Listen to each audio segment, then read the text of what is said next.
गांव का नाम था सुरजनपुर। यहाँ की मिट्टी में गजब की खुशबू थी। लोग खेतीबाड़ी करते थे और बैलगाड़ियों की घर्र घर्र आवाज पूरे गांव की पहचान थी। इसी गांव में रहता था हरिचंद, जिसे सब प्यार से हीरा कहते थे। नाम तो उसका हीरे जैसा था, लेकिन किस्मत और शक्ल सूरत दोनों ही बिल्कुल साधारण। उम्र 40 साल हो गई थी, लेकिन अभी तक शादी नहीं हुई थी। गांव के लोग अक्सर उसका मजाक उड़ाते। अरे हीरा, अब तो तेरे लिए चुड़ैल ही बचेगी। तेरी दाढ़ी सफेद होने को आई और अभी तक दुल्हन नहीं मिली। हीरा बाहर से हंसकर टाल देता, लेकिन अंदर से ये ताने उसे बहुत चुभते। हीरा बचपन से ही थोड़ा अलग था, ना तो पढ़ाई में तेज, ना खेलों में। गांव के लड़के उसे खेल में शामिल नहीं करते थे और लड़कियां उसे देखकर हंसती थीं। उसकी मां गंगा देवी हमेशा कहती थीं, बेटा, तू चाहे जैसा भी है, पर दिल का बहुत अच्छा है। तेरा भी समय आएगा। हीरा जब अकेला खेत में बैल हाँकता तो अक्सर सोचता, क्या सच में मेरे लिए कोई नहीं है? भगवान ने सबके लिए जोड़ी बनाई है, तो फिर मेरे लिए क्यों नहीं? हीरा का सबसे बड़ा सहारा था उसकी पुरानी बैलगाड़ी और उसके दोनों बैल नंदू और भोलू। वो अक्सर कहता, भाई, तुम दोनों ही मेरी असली संगत हो। तुम नहीं होते तो मैं कब का टूट जाता। गांव में जब भी उसे बैलगाड़ी हाँकते लोग देखते तो हंसकर कहते, अरे देखो, कुंवारा हीरा अपनी दुल्हन की जगह बैलों के साथ घूम रहा है। हीरा बस मुस्कुरा देता, लेकिन उसका दिल भीतर से रोता।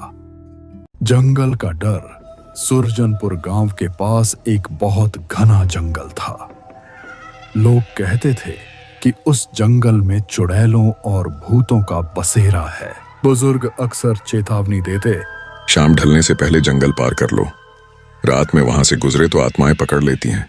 हीरा भी ये बातें सुनता, लेकिन उसे रोज अपनी बैलगाड़ी लेकर उसी जंगल से होकर आना जाना पड़ता, क्योंकि उसका खेत उसी ओर था। अरे हीरा, अब तो तेरे लिए चुड़ैल ही बचेगी। तेरी दाढ़ी सफेद होने को आई और अभी तक दुल्हन नहीं मिली। सब ठहाका मारकर हंस पड़े। हीरा चुप रहा, बस अपने बैलों के सिर पर हाथ फेरता और बोला, कम से कम ये वफादार तो हैं। इंसान तो बस ताने मारना जानते हैं। रात को हीरा अपने कच्चे घर की चौखट पर बैठकर आसमान देखता। पूरा गांव सो जाता, लेकिन उसकी आंखों से नींद कोसों दूर रहती। वो सोचता, काश कोई होती जो मेरे साथ बैठकर बातें करती, मुझे नाम लेकर पुकारती, हीरा जी। इस सोच पर उसके चेहरे पर हल्की मुस्कान आ जाती, फिर आंखें भीग जाती। इस बार की पूर्णिमा अशुभ है। आंधी और पूर्णिमा एक साथ पड़ रही है। आज की रात जंगल में बुरी शक्तियां जागेंगी। सब लोग घर से बाहर मत निकलना। उस रात सचमुच अजीब सन्नाटा था। हवा तेज थी, पेड़ पौधे छर्र छर्र कर रहे थे, कुत्ते लगातार भौंक रहे थे। हीरा खेत से काम निपटाकर अपनी बैलगाड़ी लेकर जंगल के रास्ते घर लौट रहा था। उसके दिल में एक अनजाना डर था। उसने मन ही मन भगवान से कहा, हे प्रभु, मेरी भी सुन लो। कोई तो हो जो मुझसे बात करे, मुझे अपना समझे। उसकी ये मासूम दुआ जैसे जंगल के अंधेरे में गूंज गई। उसे नहीं पता था कि आज उसकी जिंदगी का सबसे बड़ा मोड़ आने वाला है। पूर्णिमा का चांद कभी कभी झांकता और फिर गायब हो जाता। पेड़ों की शाखाएं अजीब तरह से हिल रही थीं, जैसे किसी अदृश्य हाथ ने उन्हें पकड़ रखा हो। उसके बैल नंदू और भोलू बार बार रुक जाते, जमीन पर अपने खुर मारते और घबरा कर हाँफते। अरे नंदू, अरे भोलू, डरो मत रे, मैं हूं ना। लेकिन खुद हीरा के मन में भी डर बैठने लगा था। अचानक दूर गांव की तरफ से कुत्तों के भौंकने की आवाज आई, कभी धीमी, कभी जोरदार। ऐसा लग रहा था मानो सब कुत्ते एक साथ किसी अनदेखी परछाई पर भौंक रहे हों। हीरा ने कांपते हुए सोचा, क्या सचमुच पंडित जी सही कहते थे? क्या आज कोई अशुभ आत्मा जाग उठी है? जंगल के बीच से गुजरते गुजरते अचानक हीरा की बैलगाड़ी रुक गई। नंदू और भोलू जमीन पर जोर से अपने खुर मारने लगे। हीरा ने देखा सामने रास्ते के बीच एक औरत खड़ी थी। उसने लाल साड़ी पहन रखी थी। उसके बाल बहुत लंबे थे, हवा में उड़ रहे थे, चेहरे पर गहनों की चमक, मानो दुल्हन हो। हीरा की सांसें थम गईं। वो बुदबुदाया, हे भगवान, इतनी रात को इतनी सुंदर औरत ये यहाँ क्या कर रही है? उसकी आंखें चमक उठी। जीवन में पहली बार उसने इतनी सुंदर लड़की देखी थी। हीरा उस औरत को घूरता रहा, लेकिन उसकी नजर उसके पैरों पर नहीं गई। अगर जाती तो वो कांप उठता, क्योंकि उसके पैर उल्टे थे, एड़ियां आगे और उंगलियां पीछे। हीरा का दिल जोर जोर से धड़कने लगा।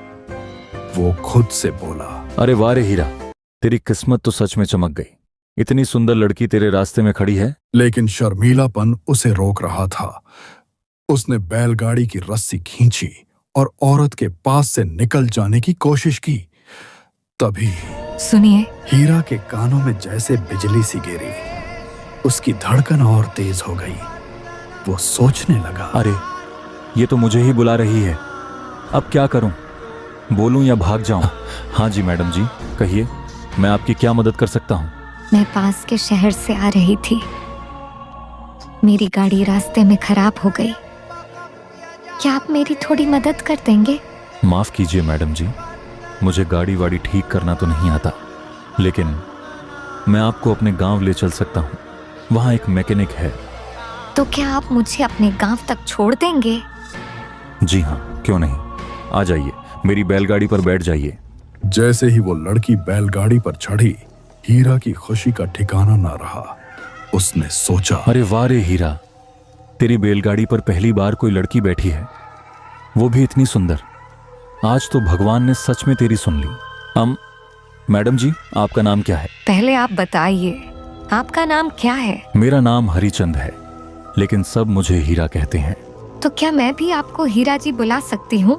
हीरा का दिल जैसे पिघल गया। उसने मन ही मन कहा, अरे वाह, पहली बार किसी ने मुझे इतने प्यार से हीरा जी कहा।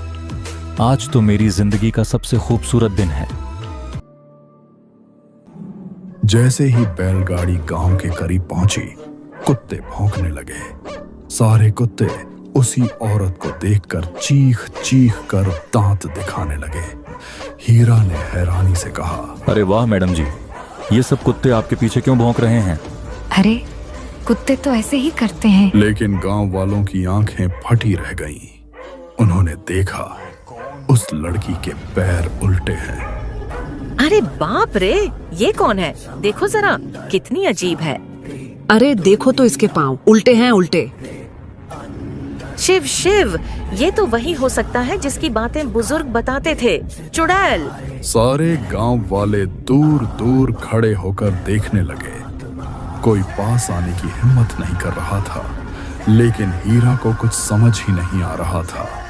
उसकी आंखों में बस वही औरत थी। अरे सुनो, ये मैडम जी रास्ते में फंस गई थी।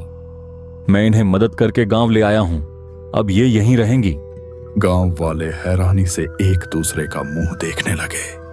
हीरा उस औरत को लेकर अपने घर पहुंचा। छोटी सी मिट्टी की झोपड़ी थी, टूटी चारपाई, एक छोटा सा मटका और कोने में बैलों के लिए चारा।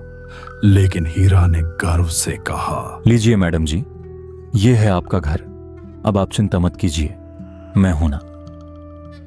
मैडम जी, आपका नाम क्या है? मेरा नाम है सुरभि।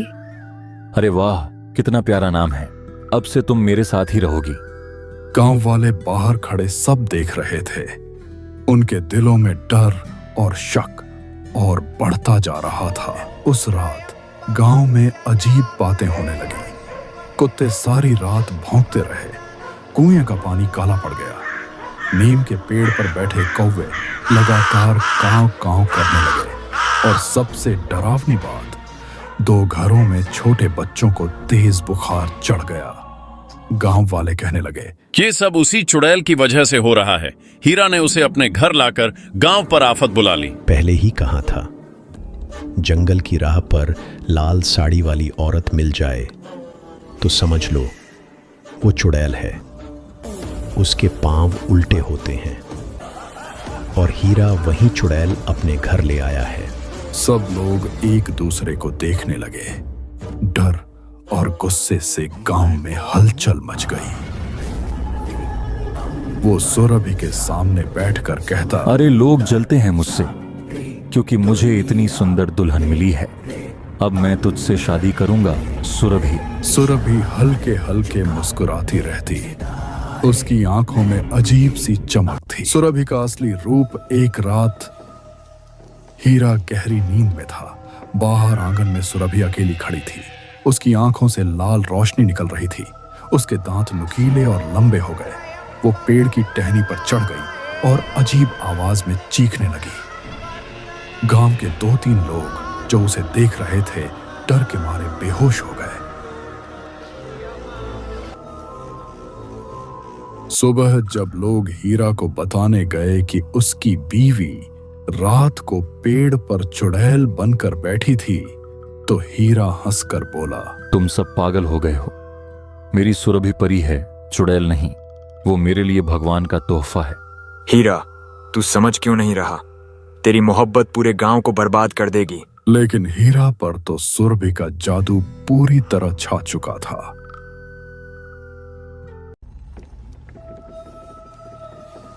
धीरे धीरे सुरभि ने हीरा से कहना शुरू किया, हीरा जी, आप तो बहुत नेक हैं, लेकिन गांव वाले हमें पसंद नहीं करते। अगर हम दोनों यहाँ रहेंगे तो लोग हमें मार देंगे। चलो इस गांव को छोड़कर कहीं दूर चलते हैं। हाँ सुरभि, मैं सब छोड़ दूंगा, बस तुम मेरे साथ रहो। हीरा जाने से पहले हमें शादी ब्याह कर लेना चाहिए। तुम क्या कहते हो? हाँ हाँ, मैं तो कब से तैयार हूँ। आज तो मेरी किस्मत खुल गई। और इसी तरह चुड़ैल ने हीरा को पूरी तरह अपने जाल में फंसाना शुरू कर दिया। गांव अब और भी बड़े खतरे की तरफ बढ़ रहा था। गांव वालों के डर और कानाफूसियों के बीच हीरा और सुरभि की शादी हो जाती है। लाल जोड़े में सुरभि की सुंदरता सबको मोहित कर देती है, लेकिन कुछ लोग उसकी परछाई को ढूंढते ढूंढते हैरान रह जाते हैं। मंडप का अग्निकुंड नीला पड़ जाता है। मंत्रों में अजीब गूंज उठती है, लेकिन हीरा अपने सपनों में खोया रहता है। रात गहरी हो चुकी थी। चारों तरफ सन्नाटा पसरा था। गांव वाले अपने घरों में दुबके बैठे थे। हीरा फूलों से सजे अपने छोटे से कमरे में दाखिल हुआ। उसके हाथ में दूध का गिलास था। वो हल्की मुस्कान के साथ बोला, सुरभि, आज हमारी पहली रात है। लेकिन जैसे ही उसने नजर उठाई, उसके होश उड़ गए। दीवार पर खड़ी दुल्हन सुरभि बिस्तर पर नहीं थी। वो कमरे की सबसे ऊंची दीवार पर सिर के बल चिपकी खड़ी थी। उसकी लाल चुन्नी हवा में हिल रही थी। आंखें अंधेरे में अंगारों जैसी चमक रही थीं। हीरा के हाथ से दूध का गिलास गिर गया और जमीन पर टूटकर बिखर गया। वो कांपते हुए बोला, सुरभि, ये क्या कर रही हो? नीचे उतरो। ये कैसी हरकत है? सुरभि ने धीरे धीरे गर्दन घुमाई। गर्दन इतनी अस्वाभाविक तरीके से घूमी कि हड्डियों के टूटने जैसी आवाज आई। धीरे धीरे नीचे उतरना हीरा की सांसें तेज हो गई। बस नीचे मत आओ, भगवान के लिए रुक जाओ। सुरभि जमीन पर आकर खड़ी हो गई। उसने धीरे धीरे अपना घूंघट उठाया। चेहरा अब सुंदर नहीं था। आंखें लाल और गहरी, होंठ काले, जीभ लंबी और टपकते खून जैसी लार से भीगी हुई। वो मुस्कुराई और बोली, क्यों हीरा, डर गए मुझसे? तुमने ही तो कहा था तुम मुझसे बहुत प्यार करते हो।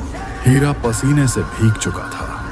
उसका शरीर कांप रहा था। उसने कांपते स्वर में कहा, तुम इंसान नहीं हो, तुम कोई कोई बला हो। भगवान, मैंने क्या कर दिया? सुरभि पास आई।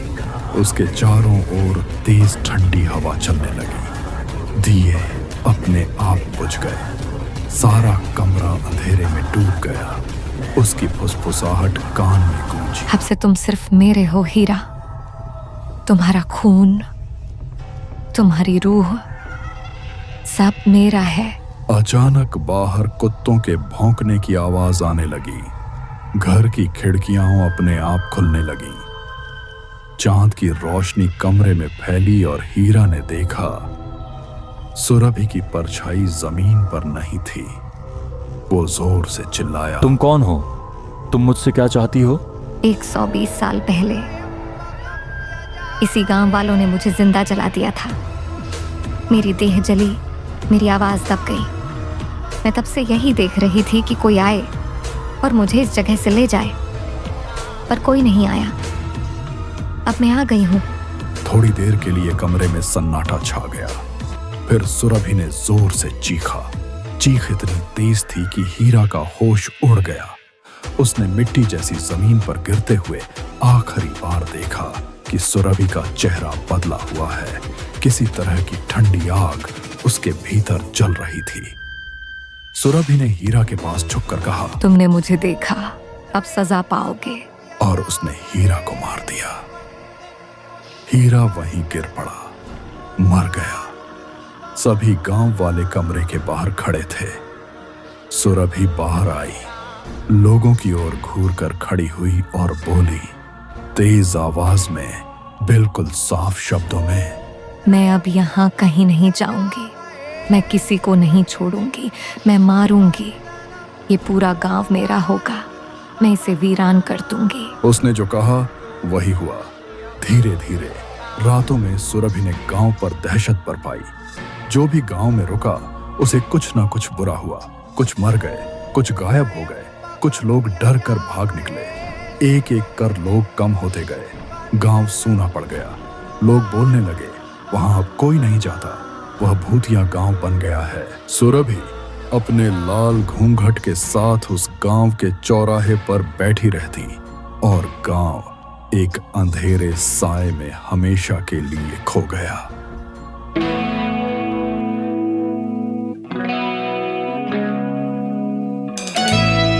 बहुत समय पहले की बात है। शांतिपुर नामक गांव में रहस्यमयी घटनाएं घटने लगी थीं। वो 2 दिनों से घर नहीं लौटे हैं। मुझे बड़ी चिंता हो रही है।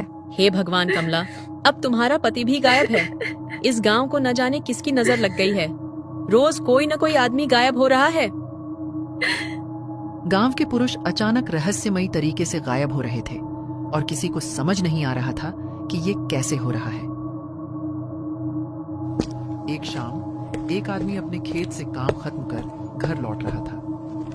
रास्ते में उसे एक सुंदर स्त्री दिखाई देती है जो घुंघरू पहने नृत्य कर रही थी।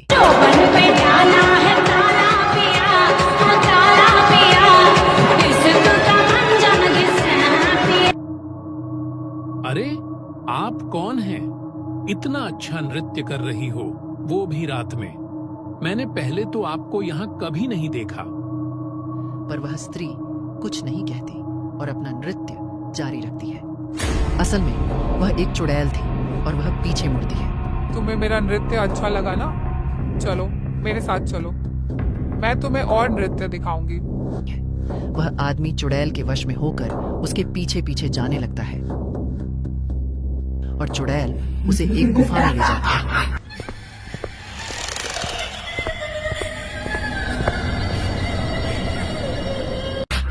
जहां कई पुरुष बंद थे।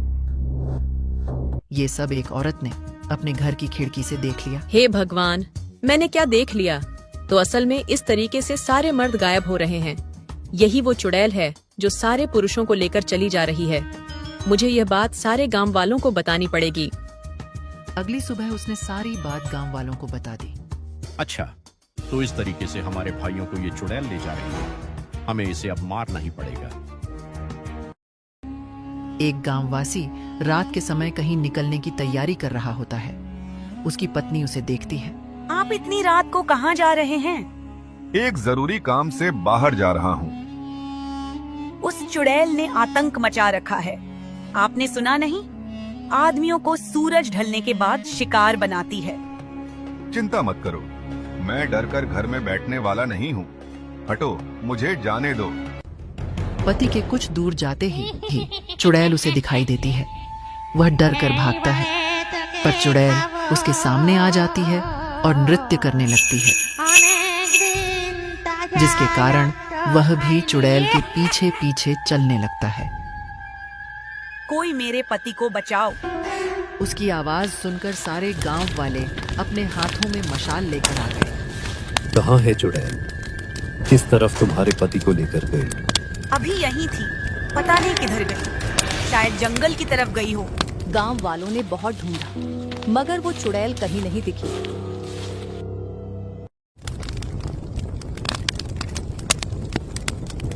लगता है उस चुड़ैल ने इसके पति को लेकर उसी गुफा में चली गई है।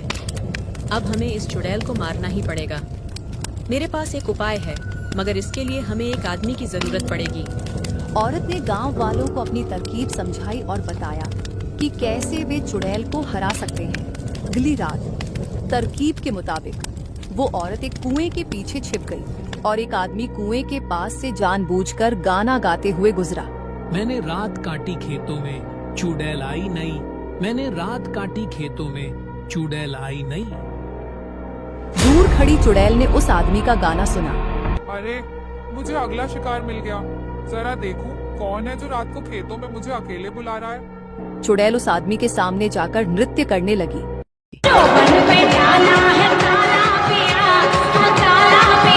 तभी कुएं के पीछे छिपी औरत जोर जोर से हंसने लगी। अरे, कौन है वहाँ? कोई और चुड़ैल है क्या कुएं में? चुड़ैल कुएं में झांकने लगी। तभी पेड़ के पीछे छिपी दूसरी औरत ने चुड़ैल को कुएं में धक्का दे दिया।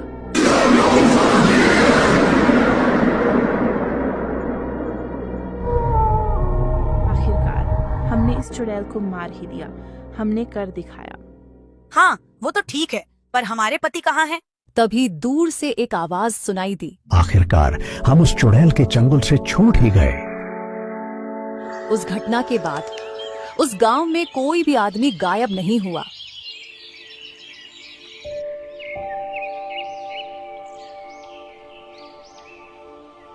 बहुत दिन बाद उसी कुएं से एक लड़की ने पानी निकाला और उसे एक पोटली दिखी। उसने वो खोली तो उसमें वही घुंघरू। अरे बताओ भला, इतनी सुंदर घुंघरू कौन फेंकता है? देखो तो कितने अच्छे लग रहे हैं। मैं इन्हें घर ले जाती हूँ और पहन कर देखती हूँ।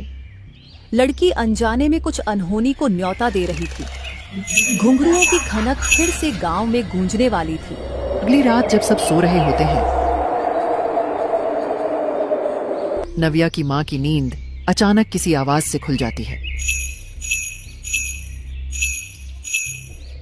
अरे, इतनी रात में घुंघरुओं की आवाज कहाँ से आ रही है? न जाने इतनी रात में भला कौन नृत्य कर रहा है। ठहरो, ये आवाज तो हमारे ही आंगन से आ रही है। मुझे जाकर देखना पड़ेगा। नव्या की माँ धीरे धीरे आंगन की तरफ जाती है। वहाँ जो दृश्य वह देखती है, उसे देखकर उसकी सांसें थम जाती हैं। नव्या आंगन में घुंघरू पहनकर नृत्य कर रही होती है। उसके बाल बिखरे होते हैं और पैर उल्टे। उसके अंदर वही नर्तकी चुड़ैल वास कर चुकी होती है। जैसे ही नव्या की माँ उसे आवाज लगाती है, नव्या अचानक गायब हो जाती है। अजी, सुनते हैं, जल्दी यहाँ आइए, देखिए तो। आवाज सुनकर नव्या के पिता जल्दी से आंगन में आते हैं और चिंतित होकर पूछते हैं, क्या हुआ? नव्या अब भी यहाँ पर थी और अब गायब हो गई है। नाव्या इतनी रात गए क्यों आएगी आंगन में? शायद वो अपने कमरे में हो। मैं जाकर देखता हूँ। नव्या के पिता उसके कमरे में जाते हैं, पर नव्या वहां नहीं होती। यह देखकर वह भी घबरा जाते हैं। पता नहीं वो कहाँ गई। चलो उसे ढूंढते हैं। उसके मम्मी पापा उसे बहुत ढूंढते हैं, पर वह नहीं मिलती। देखते देखते सुबह हो जाती है। सुबह नव्या की माँ देखती है कि नव्या अपने कमरे में सो रही है। वह पास जाने की हिम्मत नहीं कर पाती। इस बीच गांव में खबर फैल जाती है कि कई मर्द रात को गायब हो गए हैं। अरे, जो भी आदमी कल रात बाहर निकला था वो अब घर नहीं लौटा है। दरअसल उस चुड़ैल ने नव्या के माध्यम से हर रात गांव में कोहराम मचाना शुरू कर दिया था। वह नव्या के शरीर में वास करती थी और सुबह होते ही उसे बिस्तर पर वापस छोड़ देती थी।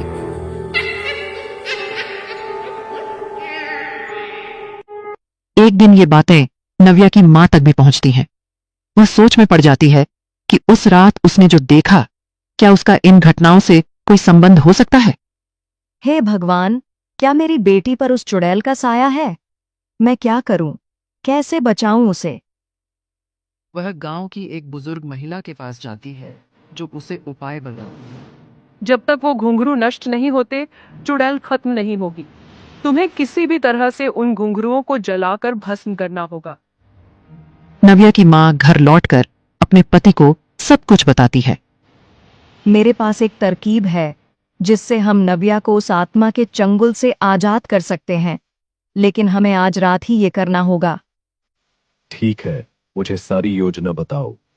रात को जैसे ही नव्या सो जाती है, उसके माता पिता धीरे से उसके कमरे के बाहर जाकर खड़े हो जाते हैं। नव्या के पिता के हाथ में जलती हुई मशाल होती है। नव्या की मां धीरे धीरे कमरे में जाकर नव्या के पास रखे घुंघरुओं को उठाती है।